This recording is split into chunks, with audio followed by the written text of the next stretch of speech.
पहली चीज तो ELPS, E for experience, L for language, and P for picture and S for symbol.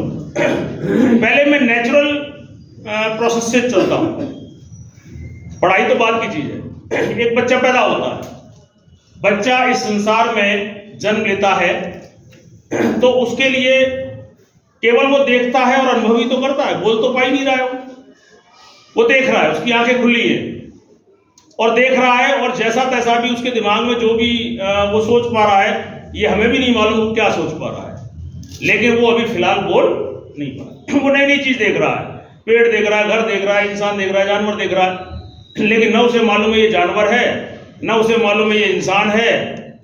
ये चीज तो हमारी आर्टिफिशियल चीज है, हम लोगों ने नहीं कही ये जानवर है, जानवर हमने कहा, इसको हाथी कहा, इसको ये कहा। तो यहाँ पे पहले एक्सपीरियंस, वो एक नेचुरल एक्सपीरियंस लेके लेता है। जन्म में आने के बाद, जन्म लेने के बाद एक नेचुरल एक्सपीरियंस वो गेन करता है 1 साल या 1.5 साल। उसके बाद वो अपनी तोतली भाषा से कुछ बोलना सीखता है, टेढ़ा मेढ़ा उल्टा सीधा जो भी उसकी, वो भी नेचुरल है, वो भी अभी हम सिखा नहीं रहे, ता मा का जो भी बोलता है। अब देखिए एक्सपीरियंस नेचुरल है, लैंग्वेज उसकी नेचुरल है।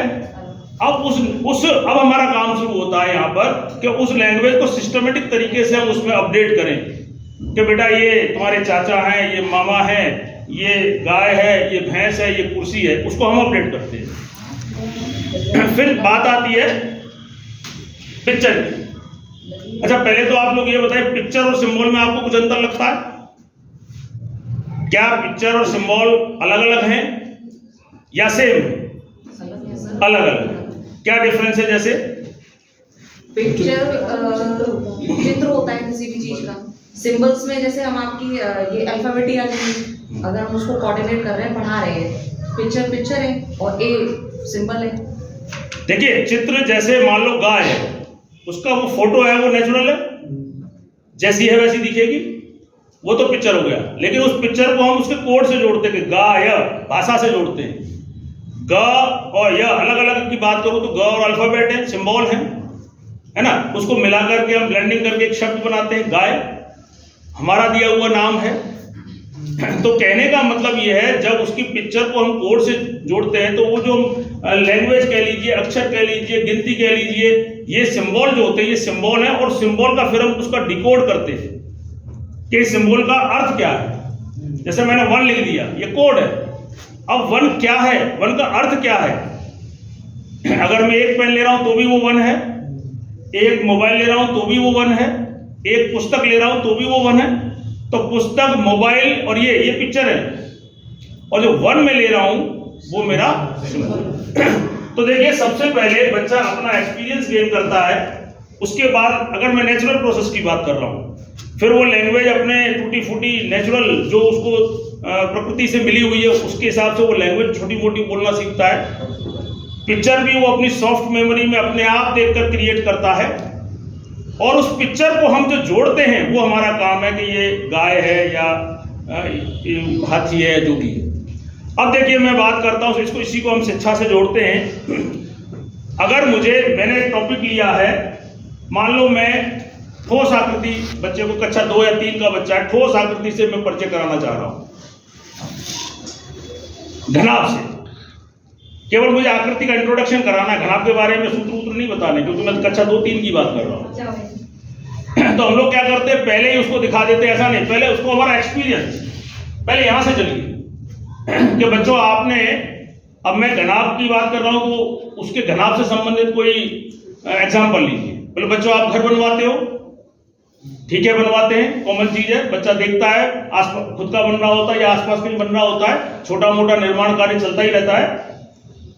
क्या क्या इसमें जरूरत पड़ती है, तो वो एक लिस्ट सी बनाएगा, चंबल चाहिए, गिट्टी चाहिए, आई बार सीमेंट चाहिए, एक बोलेगा ईंट भी चाहिए, है ना। जब तक ईंट नहीं निकल रही तो वो आपका टॉपिक के नजदीक पहुंच रहा है। अगर वो ईंट पे नहीं पहुंच पा रहा है तो अभी तो उसको और करिए कि बेटा इसके अलावा और भी तो कुछ चाहिए। भाई आप नहीं पहुंच पा रहा तो भैया सीमेंट से चिपकाते क्या हुआ, सीमेंट किसके बीच भरते हो, कहीं ना कहीं उसके मुंह से ईंट निकल आएगा। अब आप देखिए ईंट कितना बड़ा टिपिकल सब्जेक्ट, कितना टिपिकल वर्ड है ईंट। क्या ईंट लिख पाना उस बच्चे के कब्जे में है? अच्छा 2-3 का बच्चा क्या ईंट लिख पाएगा? ईंट लिख नहीं पाएगा ईंट, लेकिन उसकी मौखिक दक्षता ईंट की विकसित हो चुकी है।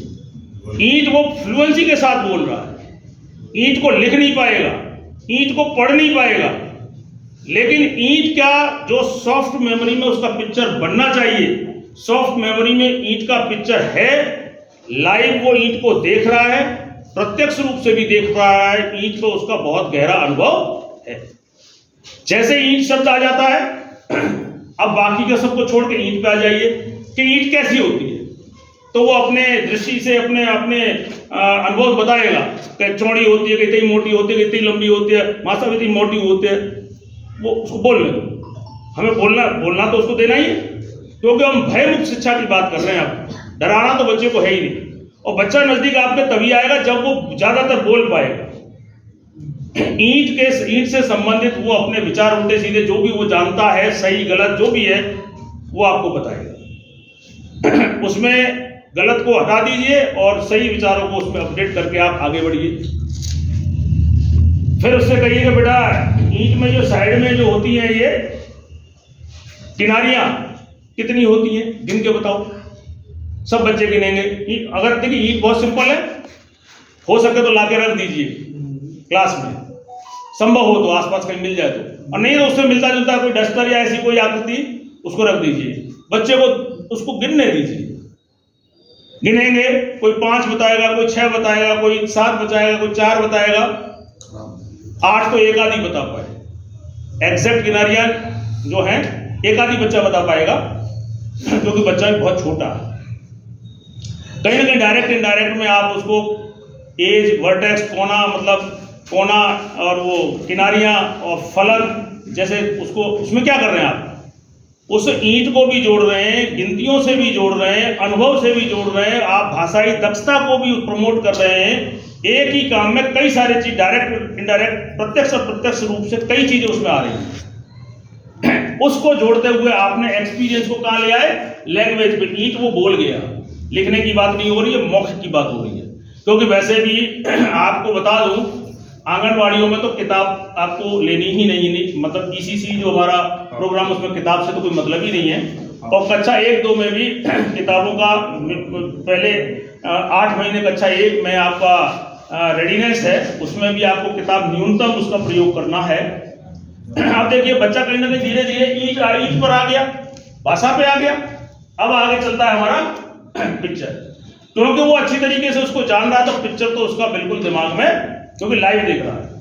और लाइव ही नहीं देख रहा, ईंट का कहीं वो चित्र भी बना हुआ देख लेगा तो वो उसको पहचान लेगा। अब उसका आता है सिंबल, और वो सिंबल जो है वो कहीं ना कहीं हमारी मतलब वो जो है क्या कहते हैं उसको, लास्ट स्टेज है सिंबल। क्या अब सिंबल, अगर मैं हिंदी की बात कर रहा हूं तो मुझे ईंट लिखना सिखाना है, और मैं मैथ्स की बात कर रहा हूं, गणित, अगर मैं गणित पढ़ा रहा हूं तो मुझे घनाभ लिखना उसको सिखाना है। और लास्ट में मैं उस बच्चे पे पहुंचूंगा घनाभ, कि ऐसी कोई भी आकृति, चाहे ईंट से मतलब नहीं है, अगर ऐसी कोई भी आकृति हो जिसमें लंबाई हो, चौड़ाई हो, ऊंचाई हो, तो उसे आप घनाभ करेंगे। जबकि होता क्या है, हम लोग पहले एक दस्तूर दिखा देते हैं कि ऐसी आकृति देखी आपने, इसको घनाभ कहते हैं, जबकि ये चीज कहां आनी चाहिए इसके हिसाब से लास्ट। और हम लोग उसको क्या करते हैं, पहले ही ईंट या डस्टर दिखा देते हैं, देखो ऐसी हो, इसे घनाभ कहते हैं, और फिर उसको डिस्क्राइब करते हैं कि इसकी लंबाई है, कि चौड़ाई है, कि ये, जबकि ये क्या होना, ये पहले आनी चाहिए। ये सारी चीजें बच्चों के उससे निकलवानी है।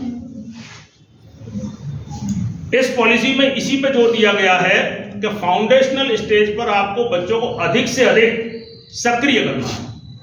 जब वो स्थायी नॉलेज ले लेगा, और ध्यान रखना, जो बच्चा अपने बचपन में बहिर्मुखी नहीं बन पाता, फिर वो एंड में कभी बन ही नहीं पाता है। अगर वो बच्चा नीचे जितना ज्यादा बोलना सीख लेगा, वो आगे उतना ही अच्छा अपना एक्सप्रेशन या अपनी किसी भी बात को रखने में मतलब अपना गुड फील करेगा। नहीं तो होगा क्या,